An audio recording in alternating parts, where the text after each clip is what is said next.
मैंने मैंने तुम्हें पैसे भेज दिए हैं। तेरा तोहफा तैयार है। तोहफा? कैसा तोहफा? एक ब्रीफकेस जिसमें भर दिया है मैंने तेरी सारी परेशानियों का हल। इस ब्रीफकेस में तेरे सारे खताओं की माफी, तेरी और तेरे परिवार की जान बची रहे, इसलिए तुझे बहुत सारी लाशें बिछानी है। क्या बोल रहे हो तुम? तेरी गाड़ी में रखा है तेरा तोहफा। मेरी गाड़ी में? क्या रखा है मेरी गाड़ी में? देखो तुम हर बार ये नहीं कर सकते। देखो मेरी हिम्मत जवाब दे चुके हैं। तुम बार बार मेरे साथ ये नहीं कर सकते। मैं पता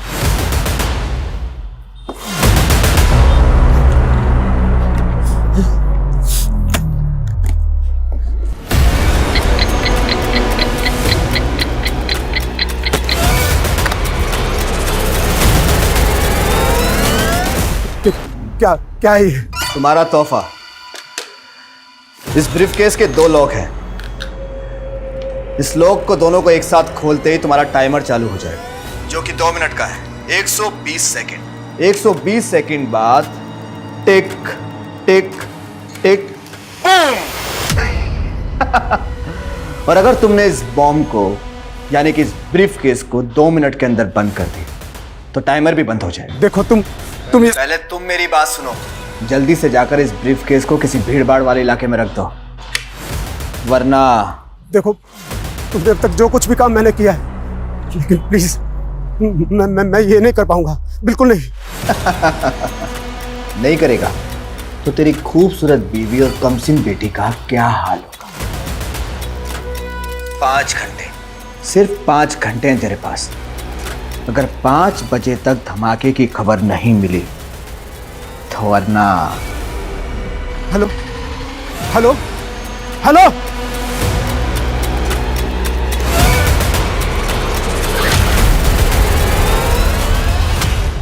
नमस्कार, मैं रेणुका शाह ने क्राइम पेट्रोल सतर्क में आपका स्वागत करती हूँ। पैसा, पावर और ब्यूटी, इसका नशा ही अजीब होता है।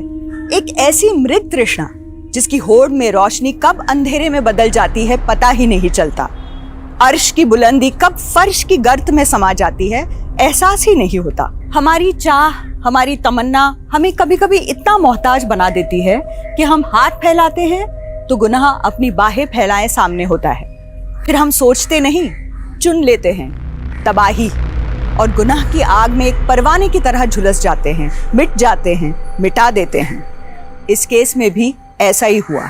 ये एक ऐसी घातक व्यथा है जिसका एक काला इतिहास है, जिसकी कालीख से कई मासूम जिंदगियों का दुर्भाग्य लिखा गया था। फिर क्या हुआ मम्मा? फिर राजकुमारी ने अपने लंबे बालों को महल से नीचे लटका दिया और राजकुमार उन बालों के सहारे ऊपर आ गया। तुम्हें भी। पापा! रिति, मेरी बच्ची, मेरी बच्ची। क्या बात है, आज बच्चे पे बड़ा प्यार आ रहा है। इतनी जल्दी कैसे आ गए ऑफिस से? हाँ, वो तुम लोगों से मिलने का दिल किया तो चला है, पता नहीं फिर कभी मिलना होगा। कैसी बातें कर रहे हो? सब ठीक तो है? हाँ। पापा हमने नया ब्रीफकेस लिया, इसमें कुछ सरप्राइज है क्या मेरे लिए? रिति! रिति! रिति! छोड़ो उसे! समझ में नहीं आता है क्या? ऐसे बिना पूछे नहीं उठाते। इतना गुस्सा क्यों कर रहे हो? बच्ची ने ब्रीफकेस उठा लिया तो ऐसे बात करोगे उससे? सॉरी बेटा, सॉरी। अच्छा, आप घर पे ही हैं? वो एक क्लाइंट से मिलने आया था तो सोचा घर होता चलता हूँ। हाँ? क्या जीजा जी, आप तो मुझे देख के ऐसे खिसक रहे हैं जैसे क्रिमिनल हो। अरे क्या हुआ जीजा जी, इतने सीरियस क्यों? मजाक कर रहा हूँ, मजाक। अपनी बहन के साथ करना मजाक। चलता हूँ। अरे घर आ ही गए तो लंच करके जाइए ना। भूख नहीं है, तुम अपने भाई का चाय नाश्ता देखो।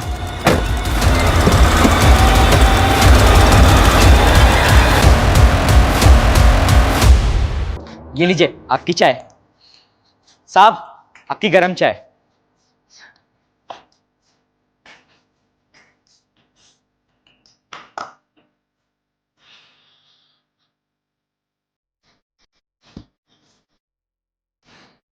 ये क्या हो रहा है? ये क्या कर रहे थे? वो साहब, आपका दिमाग बहुत बड़ा है ना, इसलिए मैं आपकी कैप पहन रहा था, शायद मेरे पास भी दिमाग आ जाए। पुलिस को मक्खन? मक्खन नहीं साहब, चाय स्पेशल आपके लिए। आपका हाथ सर पे हो तो एक दिन मैं भी पुलिस वाला बनूंगा।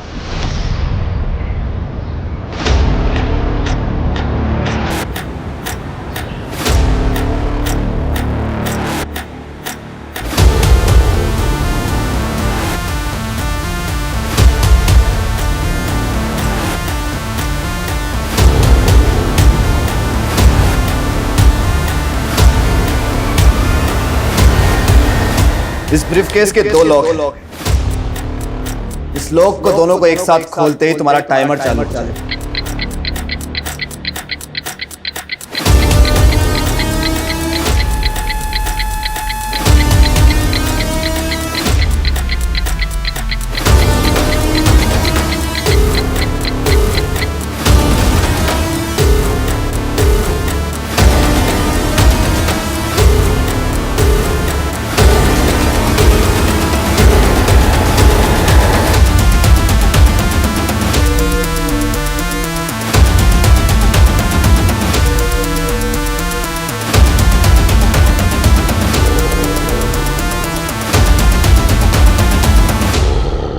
अरे ऐसे कैसे गुम हो गया?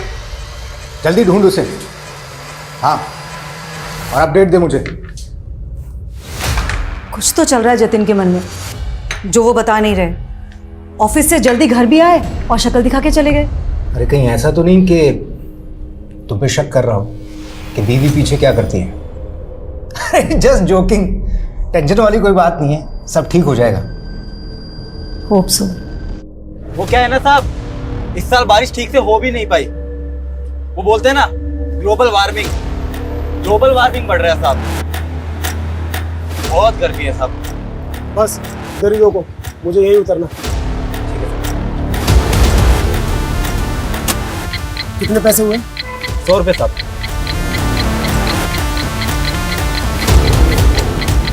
ये रखो। अरे साहब,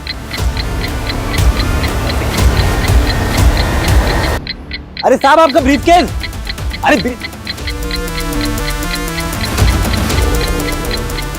अरे साहब आपका ब्रीफकेस तो लेके जाओ। अरे साहब, देख के कौन चल सके के? सॉरी साहब अजीब आदमी हो, इतना महंगा ब्रीफकेस आपने ऑटो में छोड़ दिया। इसमें कुछ गड़बड़ तो नहीं? अरे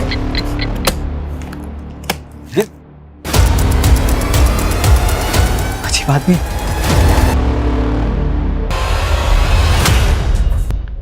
कहीं ऐसा तो नहीं कि मन्ना ने आपको रिश्वत दी और आपने उसे निकलने दिया? ये आप क्या बोल रहे हैं सर? मेरे पास तो सिर्फ डंडा था। मन्ना तमंचा रखता है साहब, वो मुझे शूट भी कर सकता था। मैं तो बहुत डर गया था साहब। बस यही तो प्रॉब्लम है यादव जी, आप जैसे कई पुलिस वाले इस मन्ना जैसे गुंडों से डरते हैं या फिर पैसा लेके उसको जाने का रास्ता देते हैं। हम पुलिस इधर वहां खड़े खड़े हमारी बातें सुन रहे हैं? हाँ, चाय दे और निकल यहां से।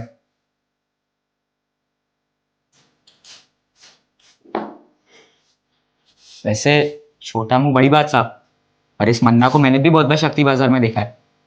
बहुत रोब है इसका वहां, सब दुकान वाले से सलाम ठोकते और हफ्ता भी देते, पर पता नहीं क्यों पुलिस इससे डरती है। साहब अगर मैं मन्ना को पकड़वाऊं तो आप मुझे पुलिस में ले लोगे? एक मिनट, यहां पे मजाक चल रहा है क्या? चाय रख दी, अभी निकल यहां से, चल।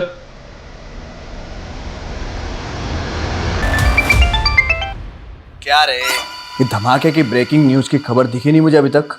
मैं बेकसूर लोगों को नहीं मार सकता।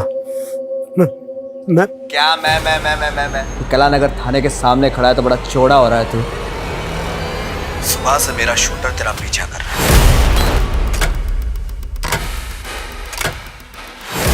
अगर एक कदम और तूने आगे बढ़ाया तो तुझे गोली मार देगा, और तेरे मरने के बाद तेरी बीवी मेरी रखेल और बेटी धंधे वाली। और सुन, मेरा एक आदमी तेरे घर पे भी है। नहीं नहीं नहीं नहीं, नहीं। उन्हें कुछ मत करना, कुछ मत करना, तुम जो कहोगे मैं करूंगा। तो निकल वहां से अभी के अभी। और दोनों लोग खुलने के बाद जो 2 मिनट में धमाके वाली बात थी ना, वो कहानी थी, झूठी कहानी। टाइमर तो ऑलरेडी सेट कर रखा है मैंने। अब तो इसे खोल या मत खोल, धमाका तो होगा। अब कुछ देर है तेरे पास, कुछ देर। Hello hello hello.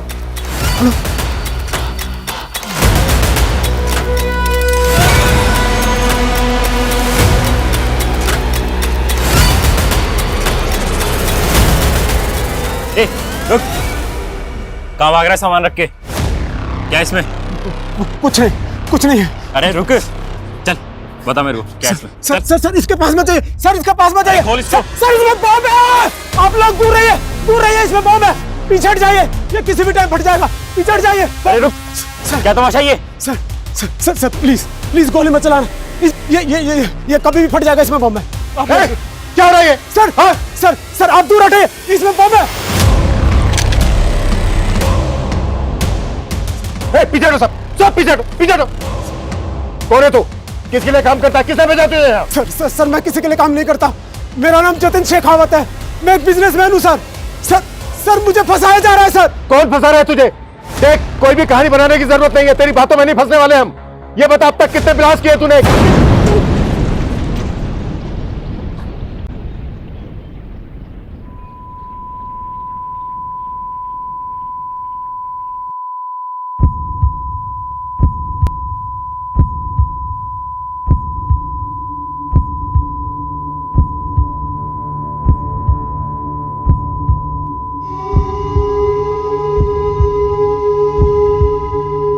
पानी लाओ जल्दी।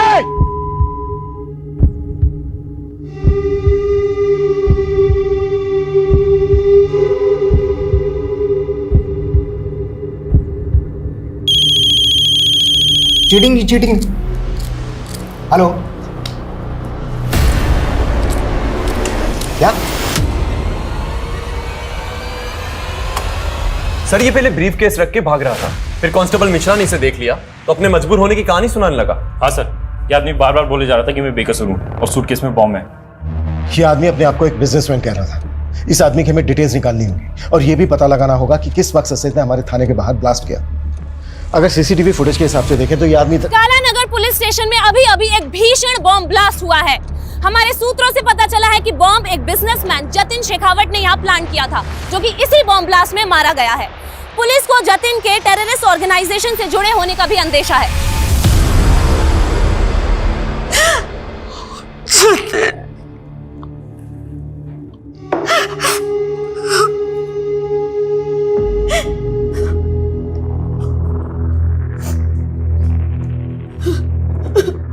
किस टेरर ग्रुप के लिए काम करता था तुम्हारा पति? सर क्या बोल रहे हैं आप?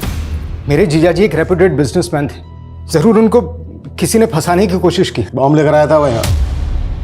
देखो हमसे कुछ भी छुपाया ना तो। सर मैं खुद एक पुलिस वाला हूँ, यकीन मानिए हम कुछ नहीं छुपा रहे हैं। तो यहाँ बॉम्ब लेकर क्यों आया था? बस इसे बदनाम मत कीजिए मेरे पति को, वो तो पहले से ही बहुत परेशान लग रहे थे। ब्रीफकेस वो उस वक्त उनके पास था, मुझे तभी लगा था कि कुछ तो है जो वो हमें बता नहीं पा रहे। तो वो एक्सप्लोजिव घर से लेकर आया था? नहीं सर, वो तो तब ऑफिस से आए थे, लेकिन मैं ऑफिस हो या घर सब चेक होगा। अगर हमें बाद में पता चला ना कि तुम अपने पति और तुम अपने जीजा को बचाने की कोशिश कर रहे हो तो तुम दोनों को भी बख्शा नहीं जाएगा।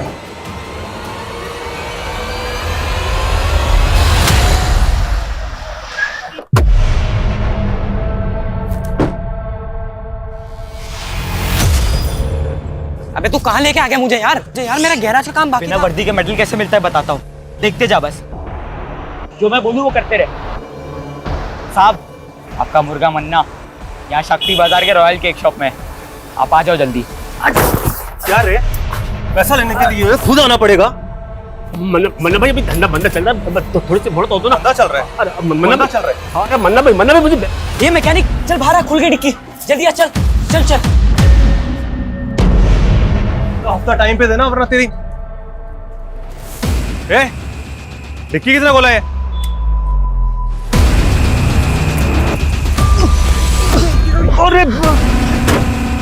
अरे डर मत, इधर आजा, शेर पिंजरे में बंद है।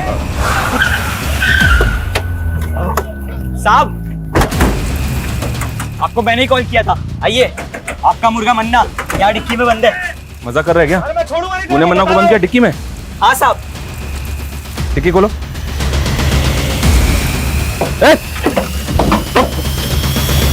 साले, कितने तेरे को तो मैं देख लूंगा। गाड़ी में डालो इसे। चुपचाप बैठ। Good job. थैंक यू साहब। अब तो आप मानते ना कि मैं पुलिस वाला बन सकता हूँ। पुलिस वाले को तो पता नहीं, पर मेरा खबरी बन गया है तू। सच्ची? तो साहब, आप जल्दी जल्दी बताओ अभी आगे क्या काम करना है, ताकि मैं खबरी से पुलिस वाला बन जाऊं। इसी तरह अच्छा काम करता रहे। सर जतिन सर का बहुत ही क्लीन इंपोर्ट और एक्सपोर्ट का बिजनेस है सर, वो गलत नहीं हो सकते सर। ये इंपोर्ट एक्सपोर्ट का बिजनेस तो सिर्फ दिखावा है। यहाँ और क्या क्या होता है हम सब पता लगा लेंगे। जाके फाइल चेक करो उधर। आप बेवजह शक कर रहे हैं साहब। मैं खुद यहाँ 5 साल से काम करता हूँ, आप जैसा सोच रहे हैं वैसा कुछ नहीं है। लेकिन सर, जब सुबह जतिन सर अचानक से यहाँ से निकले तो मुझे भी थोड़ा सा अजीब लगा था। और सर, फ़ोन पे किसी से तो झगड़ रहे थे, हो सकता है किसी ने फंसाया उनको सर। कौन फंसाएगा उसे? सब इतना तो आइडिया नहीं है सर, लेकिन सर वो जो लड़की थी निवेदिता, वो पहले यहीं काम किया करती थी और तकरीबन 6 महीने पहले उसने सुसाइड कर लिया था। उस सुसाइड से इस ब्लास्ट का क्या कनेक्शन है? सर, सुसाइड करने के बाद निवेदिता का बॉयफ्रेंड यहाँ आया था, शकील। निवेदिता! छोड़ो मुझे! सर, निवेदिता कहाँ है? छोड़ो मुझे! निवेदिता! छोड़ो मुझे! सर, निवेदिता ने सुसाइड नहीं किया, बल्कि साथ मेरा मारा! छोड़ो मुझे! पकड़ा है। लेकिन सर, उसके बाद प्रूव हो गया था कि निवेदिता ने सुसाइड ही किया था। लेकिन उसने सुसाइड क्यों किया? सर, मुझे कैसे पता होगा? जब वो यहाँ काम किया करती थी तो कभी टाइम पे नहीं आई, और हफ्ते में 3-4 बार तो हाफ डे में निकल जाती थी। सर, पता नहीं क्या करती थी ऐसा। और जब सर जतिन सर ने उसको नौकरी से निकालने की धमकी दी तो उसने उल्टा जतिन सर पर ही मोलेस्टेशन का केस लगा दिया था। सर, बहुत अजीब लड़की थी। जतिन के घर और उसके ऑफिस से कुछ भी सस्पिशियस नहीं मिला, लेकिन ब्लास्ट में जो बारूद का इस्तेमाल किया गया है वो माइंस ब्लास्ट में इस्तेमाल किया जाता है। पता करो उसके कॉन्ट्रैक्ट में कौन कौन ऐसे लोग थे जो इस तरह की बारूद का उसके लिए बंदोबस्त कर सकते। जी सर। सर, हमें जतिन का फोन मिला है। फोन तो पूरी तरह से डैमेज हो चुका है, लेकिन सर इसमें 2 सिम स्लॉट्स हैं। उनमें से एक स्लॉट में उसकी सिम है जो उसका बिजनेस नंबर था। हमने उसके CDR भी निकाले सर। ब्लास्ट वाले दिन एक नंबर से लगातार उसे कॉल्स आ रहे थे। सर, ऐसा लग रहा है जैसे कि कोई उसे इंस्ट्रक्शन दे रहा हो। अगर जतिन का इंटेंशन ब्लास्ट करने का होता तो अपना बिजनेस नंबर इस्तेमाल क्यों करता? वो बार बार कह रहा था कि उसको मजबूर किया जा रहा है, मजबूर किया जा रहा है। क्या जतिन वाकई में सच बोल रहा था? लेकिन सर, कोई टेररिस्ट ग्रुप किसी अनजान आदमी से बॉम्ब प्लांट करवाए, ये पॉसिबल है? लेकिन हम टेरर एंगल को रूल आउट नहीं कर सकते। शायद जतिन का स्लीपर सेल की तरह इस्तेमाल किया गया हो। Sleeper cell? वो क्या होता है सर? ये स्लीपर सेल एक तरह से उग्रवादी ही होते हैं जो आम लोगों के बीच में रहकर उग्रवादी गिरोह के लिए काम करते हैं। हमें पता चला है कि कमला नगर में एक ऐसा ही स्लीपर सेल पनप रहा है। कमला नगर? सर, वहां पे तो मेरी झोपड़ी है। जानता हूं, तभी तो ये काम तो मैं दे रहा हूं। उसे ढूंढोगे? आप ऑर्डर दो, क्या करना है? सर, आप ऐसे नाम जानकर किसी को भी उठा लोगे क्या? सर, मैं मानता हूं कि मैंने उस जतिन को मारने की धमकी दी थी क्योंकि उसने मेरी गर्लफ्रेंड के साथ। लेकिन निवेदिता ने जो जतिन पर मोलेस्टेशन का चार्ज लगाया था वो साबित तो नहीं हुआ। हाँ सर, लेकिन निवेदिता के साथ शोषण जरूर हुआ था और उस जतिन की वजह से उसने पहले भी। निवेदिता, क्या कर रही हो तुम? छोड़ो मुझे, मर जाना चाहती हूँ मैं। वो मुझे मोलेस्ट करता है और पुलिस वाले मुझे जलील करते हैं, कहते झूठा केस किया है। सब जतिन ने अपने पैसे और पावर के बल पे अपने आप को बचा लिया था और उसका साला भी तो पुलिस में है। ऐसा विनोद? हाँ, जानते हैं उसको? वो देख रहा था ये केस। हाँ सर। सर, आपको नहीं लगता है कि उसने अपने जीजा को बचाया होगा? वो हम देख लें, लेकिन पहले तू ये बता, तेरे किसी भी आईडी में तेरे बाप का नाम नहीं है? आया कहाँ से तू? सर मैं अनाथ हूँ, कानपुर के एक अनाथालय में पला पड़ा। आप चाहे तो पता कर सकते हैं। और निवेदिता? हमें पता चला है उसका अंतिम संस्कार भी तूने किया है। उसकी फैमिली? निवेदिता भी मेरी तरह अकेली और बेसहारा थी, और इसी का फायदा उठाकर उस जतिन ने उसे अपना शिकार बनाया।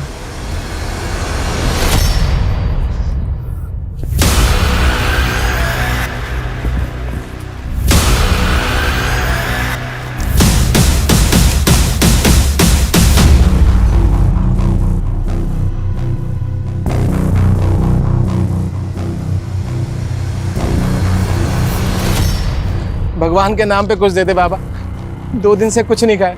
क्या चचा, इतने हट्टे खट्टे होके भी भीख मांग रहे हो?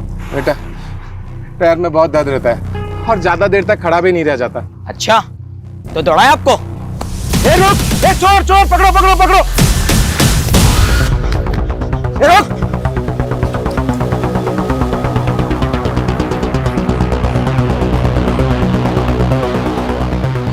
साहब, आपका खबरी वो जमुनानगर के पास जो चौराहा है ना, वहां पे आ जाओ। पक्की खबर है साहब, जल्दी आ जाओ। शाना बनता है? छोड़ो, पुलिस को फोन करता है। छोड़ो। ए रुक, रुक।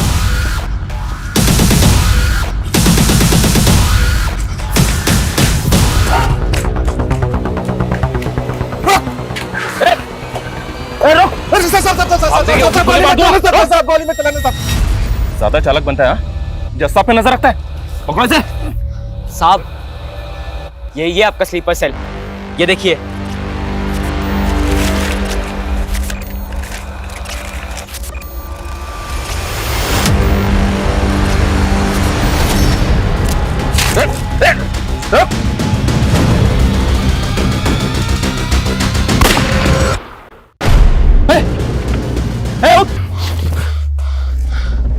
इसको मरना नहीं चाहिए था, इससे पता करना था कि ये किसके लिए काम करता था। अगर निवेदिता झूठी थी तो उसने जतिन के ऑफिस में सुसाइड क्यों किया? क्या फिर वो एक मर्डर था जिसे तुमने सुसाइड साबित किया, जैसे निवेदिता के मोलेस्टेशन के चार्ज को किया था? सर, मैं अपना काम बहुत ईमानदारी से करता हूं सर, और मैंने अपने जीजाजी को भी एक सस्पेक्ट की तरीके से इन्वेस्टिगेट किया। मैंने उनको कोई रियायत, कोई ढील नहीं दी थी सर। इस लड़की के कहने पर तुम अपने जीजा को अरेस्ट करने आए हो? जीजा हैं आप अपनी जगह पे, लेकिन आपके एम्प्लॉय ने आप पर काफी सीरियस चार्जेस लगाए हैं। इसका कहना है कि आप मॉलेस्ट करते हैं इसे। ये झूठ बोल रही है। अब आपको जो कहना है थाने चलकर कहिएगा। वाह विनोद, आज दिखा दिया ना, जब तू अपनी बहन का सगा नहीं है तो अपने जीजा का क्या होगा? शमा तुम्हारी सगी बहन नहीं है? नहीं सर, हम लोग बचपन में एक ही मोहल्ले में पले बड़े। वो बचपन से मुझे राखी बांधा करती थी। लेकिन सर, ये बात तो बिल्कुल अलग हुई ना। और सर, आखिर में निवेदिता ही झूठी साबित हुई थी, और वो किसी को मुंह दिखाने के काबिल नहीं रही, इसलिए उसने सुसाइड कर लिया। फिलहाल जा सकता हूं? सूरज। जी सर। नजर रखो इस पे। ये ऑफिसर मुझे कोई ठीक नहीं लग रहा, और जतिन के कैरेक्टर को भी हमें डीपली समझना होगा। उसकी जिंदगी में कई ऐसे किरदार थे जो अभी तक सामने नहीं आए हैं, उन्हें भी हमें सामने लाना है। Act fast. सर।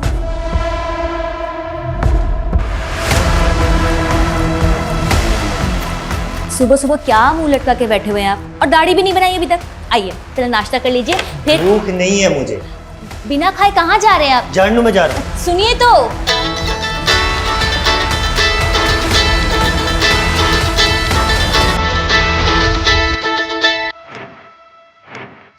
हेलो,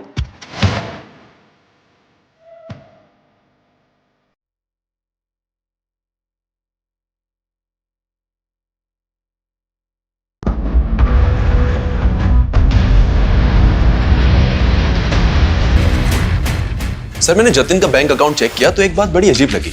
एक लंबे समय से जतिन अपनी कंपनी का पैसा इस तरह के कई अकाउंट्स में भेज रहा है जो उसकी कंपनी से बिल्कुल भी कनेक्टेड नहीं है। हालांकि सारे ट्रांजैक्शन छोटे छोटे थे, लेकिन ओवर द टाइम ये अमाउंट बड़ा बन चुका था सर। और पहला ट्रांजैक्शन तब हुआ था जब जतिन पे मोलेस्टेशन के चार्जेस लगे हुए थे। किसका अकाउंट है? किसी शीतल देवी के नाम से अकाउंट है। उम्र लगभग 75 साल। 75 साल?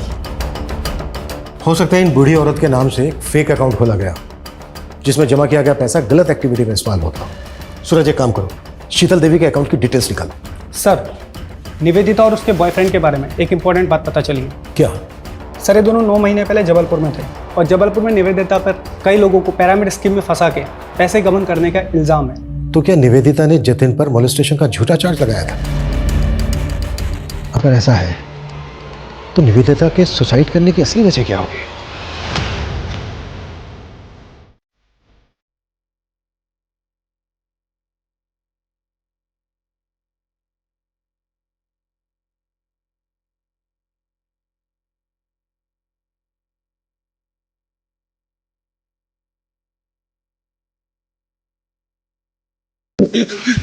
अभी वक्त है, बोलते हैं सर। सर मेरा इस पिरामिड स्कीम से कोई लेना देना नहीं है सर। मैं तो बल्कि सर निवेदिता का भी इससे कोई लेना देना नहीं था। उसे तो लगता था कि वो एक फाइनेंस कंपनी में काम कर रही है, और जब एक दिन वो अपने ऑफिस गई और वहां पर उसने ताला और अपने इर्द गिर्द गुस्साए लोगों को देखा तो सर उसे कुछ समझ नहीं आया। वो डर गई थी। जब तक उसे सब चीज़ समझ में आई तब तक बहुत देर हो गई थी सर। मौका दिया था मैंने तुझे सच बोलने का। सर मैंने सच बोला है सर। जब तक ये सच ना उगले ना तो टैक्स साले को।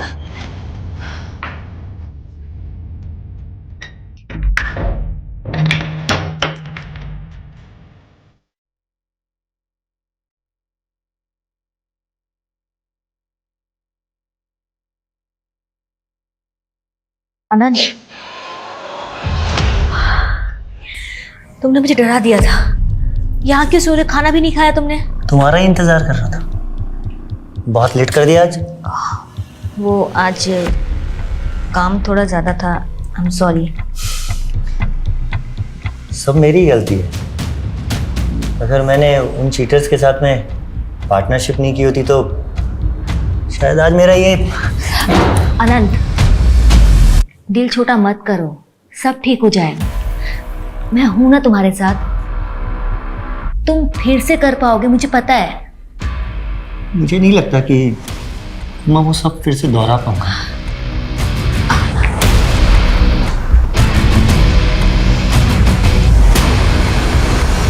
सर जतिन का जो फोन हमें मिला उसमें 2 सिम स्लॉट्स थे। एक स्लॉट में उसका करंट नंबर है और दूसरे में जो नंबर मिला उसके सीडीआर में हमें वंशिका नाम की लड़की का नंबर मिला सर। वो नंबर अभी बंद है, लेकिन अक्सर वो उसको रात को कॉल किया करता था। तो तुम्हें लग रहा है कि जतिन का वंशिका के साथ अफेयर होगा? लेकिन सर जब वंशिका का सीडीआर निकाला तो उसमें जतिन की वाइफ शमा का नंबर भी मिला। आपने हमें यह भी नहीं बताया कि जतिन दूसरा फोन नंबर भी इस्तेमाल करता था। कौन सा नंबर सर?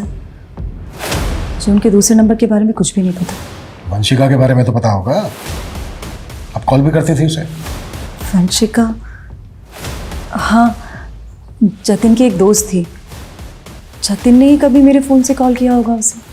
जतिन की मौत के बाद वंशिका मिलने आई आपसे? कॉल किया उसने आपको? तो फिर ऐसी कैसी दोस्ती थी? और अब तो फ़ोन भी बंद है उसका। सर मुझे इसके बारे में कुछ भी नहीं पता। ज़रूरत पड़ी तो दोबारा मिलेंगे।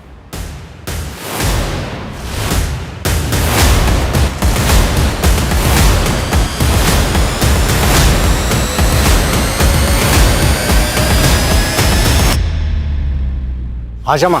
वो इंस्पेक्टर आया था, उसे वंशिका के बारे में पता चल गया। तू डर मत, कुछ नहीं होगा। सर ये वही शीतल देवी है जिनके अकाउंट में जतिन लगातार पैसे भेजता रहता था। बैंक वालों का कहना है कि इनका एड्रेस बिजनौर का है, लेकिन काफी टाइम से ये वहां नहीं रह रही। मुझे अभी भी डाउट है कि इस अकाउंट को शीतल देवी ऑपरेट कर रही है या फिर कोई और। सर मैं बाकी डिटेल्स निकलवाता हूँ। सर वंशिका आपसे खुद मिलने आई है। सर आप लोग मेरे पुराने एड्रेस पे गए थे। मेरे एक नेबर से पता चला कि आप लोग मुझे ढूंढ रहे हैं, इसलिए मैं यहाँ पे। आपने अचानक अपना घर बदल लिया, फोन नंबर भी बंद कर दिया, क्यों ऐसा? मैं वहां से जाना नहीं चाहती थी, मुझे मजबूर किया गया। किसने मजबूर किया? जतिन के साथ क्या रिश्ता था तुम्हारा? इतने कॉल्स क्यों होते थे तुम दोनों के बीच? सर मैं जतिन को लाइक करने लगी थी, लेकिन वो मेरी मजबूरी का फायदा उठाकर मेरा शोषण कर रहा था। जतिन एक बॉम्ब ब्लास्ट में इन्वॉल्व था। इस गलतफहमी में मत रहना कि तुम्हारी कोई भी कहानी चल जाएगी। नहीं सर मैं सच बोल रही हूँ। सर मैंने कुछ नहीं किया, इस बारे में मैं कुछ नहीं जानती। सर जतिन ने मेरा वीडियो बनाया और मुझे तब तक इस्तेमाल किया जब तक वो मुझसे बोर नहीं हो गया। और सर मैंने कोशिश भी की थी पुलिस में कंप्लेंट करवाने की, लेकिन उसकी बीवी और साला दोनों मेरे पीछे पड़ गए थे। सर पहले मुझसे मेरा पति छीना और अब कोर्ट में उसके खिलाफ जाकर मुझसे मेरी इज्जत छीनना चाहती है। देखिए आप लोग। देख लड़की, जो कुछ हुआ उसे भूल जा। मैं खुद पुलिस हूँ, केस करने से कोई फायदा नहीं होगा। सर मैं बहुत डर गई थी, इसलिए मैंने वो जगह ही छोड़ दी और अपना नंबर बंद करके मैं दिल्ली चली गई। फिलहाल तुम जा सकती हो, जरूरत पड़ी तो फिर बुलाएंगे।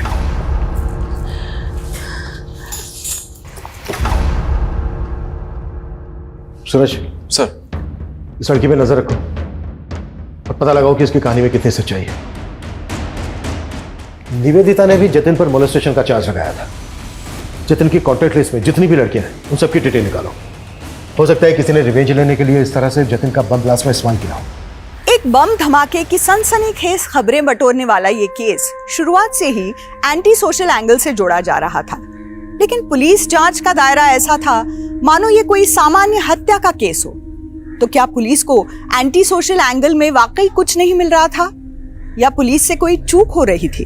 निवेदिता की रहस्यमय मौत, वंशिका और जतिन का रिश्ता, जतिन की पत्नी शमा और जतिन के साले विनोद की इस केस में भूमिका कई तरह से इस केस को उलझा रहे थे। ये शीतल देवी कौन थी जिसके बैंक अकाउंट में जतिन पैसे ट्रांसफर कर रहा था, और राशिका का इस केस से कोई वास्ता था?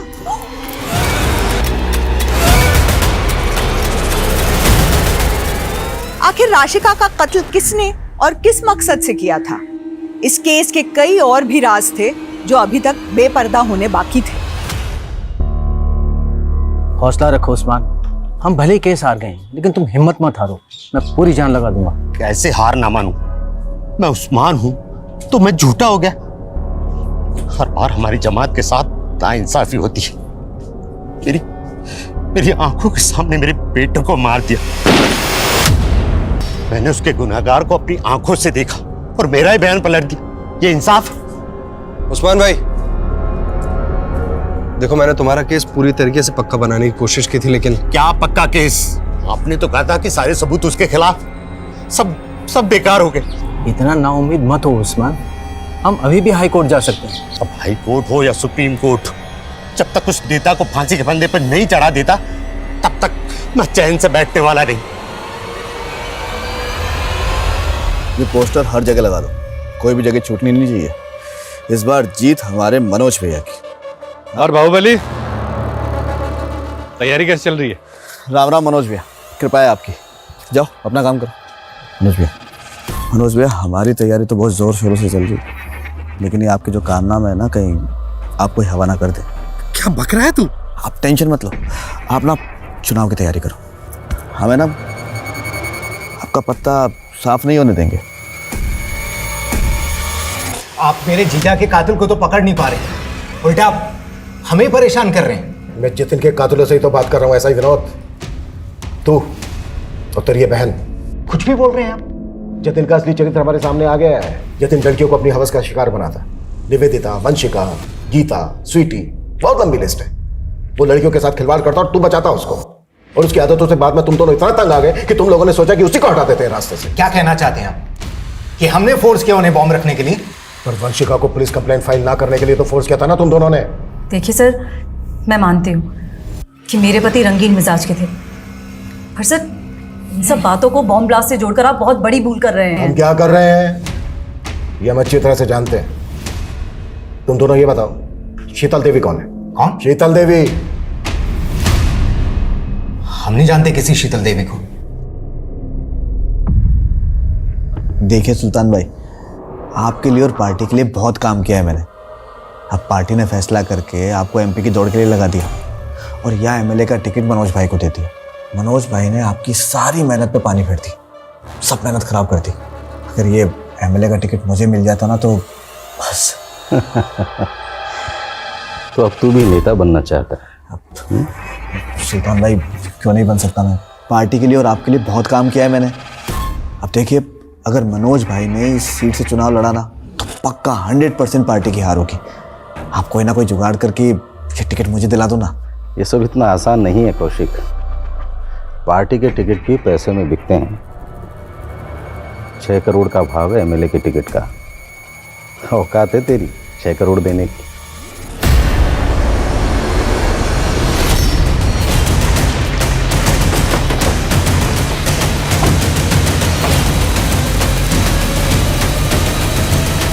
पीछे चलिए आप, पीछे चलिए। सर, उस्मान का मर्डर सिर्फ इसलिए हुआ क्योंकि वो अपने बेटे आमिर के मर्डर का इंसाफ चाहता था, और आमिर का मर्डर इसलिए हुआ क्योंकि वो अपनी जमात के लिए एक राजनीतिक संगठन बना रहा था। उसका हत्यारा आने वाला चुनाव लड़ रहा है, उस्मान उसे अंदर करवाना चाहता था, और इस पूरे कांड में एक पुलिस वाला उसे घुमा रहा था। मुझे शक है कि इस पुलिस वाले की बात कर रहे हैं आप? एसआई मंगल। तुम उस्मान मर्डर केस में एक फेलो ऑफिसर पे शक कर रहे हो? सर, शक करने की वजह और भी बड़ी है। हो सकता है कि एसआई मंगल का जतिन के केस से भी कोई कनेक्शन हो। व्हाट? जी सर, निवेदिता का एसआई मंगल के साथ में कनेक्शन था। जब निवेदिता का साथ एसआई विनोद ने नहीं दिया तो वो एसआई मंगल के पास चली गई, और उस्मान के बेटे की मौत की जांच भी एसआई मंगल ही कर रहे थे। सर, एक और बात, ये राशि का है। कुछ टाइम पहले इसका रेप और मर्डर हुआ था। मर्डर के पहले ये और इसका पति एसआई मंगल के पास गए थे किसी सिद्धार्थ कनन नाम के आदमी के खिलाफ धोखाधड़ी का मामला दर्ज करवाने। लेकिन इस राशिका का इस सबसे क्या कनेक्शन है? सर, इस राशिका के ऊपर एमएलए मनोज ने हनी ट्रैप का मामला भी दर्ज कराया था, और सर इसके बाद राशिका का रेप और मर्डर भी हो गया था, और सर इस केस की इन्वेस्टिगेशन एसआई मंगल ही कर रहा था। सर, मुझे तो यह भी लगता है जतिन का मर्डर जिस टेररिस्ट ग्रुप ने किया था, कहीं ना कहीं एसआई मंगल का उनसे हाथ मिला हुआ था।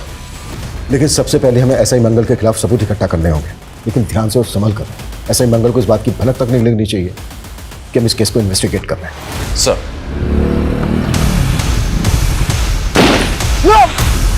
सर, मैं एसआई मंगल को इन्वेस्टिगेट कर रहा था तो मुझे शीतल देवी के साथ उसका कनेक्शन मिला। एसआई मंगल का शीतल देवी के साथ कनेक्शन? जी सर, एसआई मंगल के साथ में एक अनुज नाम का कांस्टेबल काम किया करता था। शीतल देवी उसी अनुज की नानी है जिसके अकाउंट में जतिन पैसे भेजा करता था। सर, आप एक ईमानदार ऑफिसर पर ऐसे संगीन आरोप नहीं लगा सकते हैं। सर, मेरा उस ब्लास्ट से कोई लेना देना नहीं है। तेरे साथ काम करने वाले कांस्टेबल अनुज से मिले हम, शीतल देवी जिसकी नानी है। वो अपनी नौकरी और इज्जत बचाने के लिए सरकारी गवाह बनने के लिए तैयार हो गया है, और उसकी नानी भी गवाही देंगी कि उनके अकाउंट को तू। सर, मैं सच कह रहा हूँ सर, मेरा उस ब्लास्ट से कोई लेना देना नहीं है सर। सर, मैं सिर्फ और सिर्फ एक कठपुतली था सर। मुझ पर प्रेशर था 1 करोड़ रुपए इकट्ठा करने का, वरना मेरी जान चली जाती सर। साफ साफ बोल। सर, जब निवेदिता मुझसे हेल्प मांगने के लिए आई तो उसने मुझे एक वीडियो दिखाया। उस वीडियो में जतिन और निवेदिता बिस्तर पर साथ थे। मुझे लगा कि वो वीडियो एक बहुत अच्छा साधन हो सकता है जतिन से पैसे उगाही करने का। उस बेसहारा लड़की को तूने इतना अब्यूज किया कि खुदकुशी कर ली उसने। राशिका और उस्मान को भी तू नहीं, और वो जतिन, उसको भी बम ब्लास्ट में तू नहीं। नहीं सर, सर मैं सिर्फ और सिर्फ एक कठपुतली था सर। तो कठपुतली ये बोल, तेरी डोर किसके हाथ में है?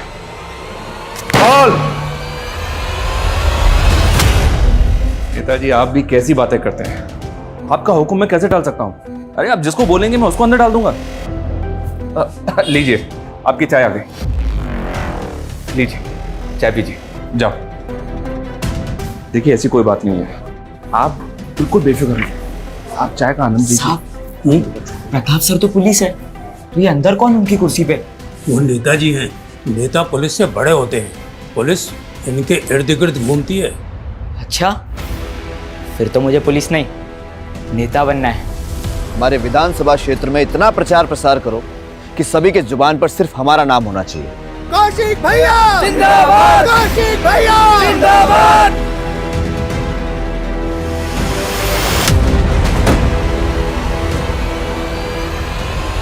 सर, एसआई मंगल ने जिस कौशिक तिवारी का नाम बताया है वो बचपन में पुलिस का इन्फॉर्मर था। देखते ही देखते पॉलिटिशियन सुल्तान का दिल भी उस पर आ चुका था। उसके सर पर सुल्तान का हाथ है। एमएलए का टिकट भी उसको सुल्तान नहीं दिलवाया सर। अभी कुछ टाइम पहले उस पर अटैक हुआ था जिससे पब्लिक की सिंपैथी उसके साथ हो गई। सर, उस पर हाथ डालना आसान नहीं है। जानता हूं थोड़ा मुश्किल है, लेकिन मैंने डीसीपी सर से बात की है। अगर हमारे पास उसके खिलाफ स्ट्रॉन्ग एविडेंस है तो उसका अरेस्ट वारंट हमें जरूर मिलेगा। ऐसा ही मंगल और अनुज के स्टेटमेंट पे आप लोगों को वारंट मिला है, लेकिन आप लोग मेरे खिलाफ अदालत में कुछ प्रूव नहीं कर पाएंगे। जितने दिन मुझे अंदर रखेंगे उतना ही मैं जनता के सामने पॉपुलर हो जाऊंगा, और फिर मैं इसे अपने विरोधियों की साजिश साबित कर दूंगा। जैसे तूने खुद पे अटैक करवा के ये साबित कर दिया, और भी बहुत सारे सबूत है हमारे पास तेरे खिलाफ। जतिन जिन शीतल देवी के अकाउंट में पैसे ट्रांसफर करता था, उनके अकाउंट से तेरे चमचों के अकाउंट में पैसा ट्रांसफर होता था। ऐसा ही मंगल को तूने 1 करोड़ रुपए इकट्ठा करने का टारगेट दिया। राशिका, उस्मान का बेटा आमिर, जतिन जिस बम ब्लास्ट में मारा गया। हाँ, मरवाया मैंने सबको, आखिर थे क्या वो मेरे लिए? सिर्फ मोहरे। देखो, मैं पहले तुम्हें बहुत पैसे ट्रांसफर कर चुका हूँ। अब मेरा और निवेदिता का वीडियो डिलीट करो प्लीज। तेरा तोहफा तैयार है, एक ब्रीफकेस। इस ब्रीफकेस में तेरे सारे खताओं की माफी है। जतिन से बहुत सारा पैसा वसूलने के बाद मैंने उसका इस्तेमाल करके पॉलिटिशियन मनोज के इलाके में बम धमाका करके उसकी छवि बिगाड़ने का पूरा बंदोबस्त कर लिया था। नेता के जाने के बाद बाहुबली को टिकट मिलता है और मुझे इस टिकट की कीमत अदा करने के लिए 6 करोड़ रुपए की रकम अदा करनी थी। तो मैंने उसी वक्त से अपने सारे जानने वाले पुलिस वाले और गुंडों को जुगाड़ में लगा दिया। उस्मान और उसके बेटे आमिर को भी पॉलिटिक्स में आना था। उस्मान का बेटा अपनी जमात इकट्ठी कर रहा था, लेकिन मनोज नहीं चाहता था कि उसके इलाके में कोई भी संगठन बने जिससे उसका वोट कम हो। लेकिन मनोज को तब तक यह भी नहीं पता था कि जो मैं सब कुछ कर रहा हूं ना, वो उसके लिए नहीं, मेरे लिए कर रहा था। अबे अंधा है क्या? दिखता नहीं तुझे? बेटा दे बेटा, साले बेटा चल बेटा यहाँ से चल। और फिर उसका बाप अपने बेटे को इंसाफ दिलाने के लिए कोर्ट चला गया और इधर पीएसआई मंगल मेरे इशारे पर सबूतों को कमजोर करता रहा और फिर एक दिन केस हार गया। और जब उसने हाई कोर्ट जाने का सोचा तो क्या करता? खत्म तो करना ही था, कर दिया। राशिका को क्यों मारा? राशिका का पति कर्जे में डूब गया था। वो मंगल के पास मदद मांगने के लिए आई थी और मुझे मनोज और अपने विद्रोही नेताओं की छवि बिगाड़ने के लिए एक औरत की जरूरत थी। मदद मांगने आई थी मैं आपसे मंगल जी के कहने पे, और आप कह रहे हैं मुझे दूसरों के साथ सोना होगा? हाँ, सोना होगा। इस सीट पर खड़े होने वाले सारे नेताओं के राज मुझे लाकर देने होंगे। मैं अपने खिलाफ कोई भी कमजोर कड़ी जिंदा नहीं छोड़ना चाहता था, इसलिए राशिका को भी मार दिया। टीनेजर कौशिक में जो जज्बा था, वो जज्बा उस उम्र में होना काबिले तारीफ है, लेकिन बड़े सपनों की राह में गुमराह अंधेरों के पड़ाव भी मिलते हैं। वहाँ जब कोई हाथ पकड़ के सुधारने वाला नहीं होता, तो लोग अक्सर जुगनुओं की चमक को भी कामयाबी का सूरज समझ बैठते हैं। और वो सुबह कभी नहीं आती जिसकी चाह में लोग अपना सब कुछ खो चुके होते हैं। और जब आंखें खुलती हैं तो एहसास होता है कि जिस सपने को हमने पल पल जिया था, वो सपना एक गुल्लक की तरह टूट गया, और जिसे हम छोटी छोटी खुशियों के सिक्के समझ के जोड़ रहे थे, असल में वो हमारे गुनाहों का सरमाया था, जिसका कर्ज उतारने के लिए ताउम्र पल पल सलाखों के पीछे काटना होगा। इसी के साथ अब मैं रेणुका शाहने आपसे विदा लेती हूँ। हम फिर मिलेंगे ऐसी एक कहानी के साथ जो रखेगी आपको सतर्क और जिंदगी को सुरक्षित। तब तक अपना और अपने परिवार का ख्याल रखिए और देखते रहिए क्राइम पेट्रोल सतर्क। जय हिंद।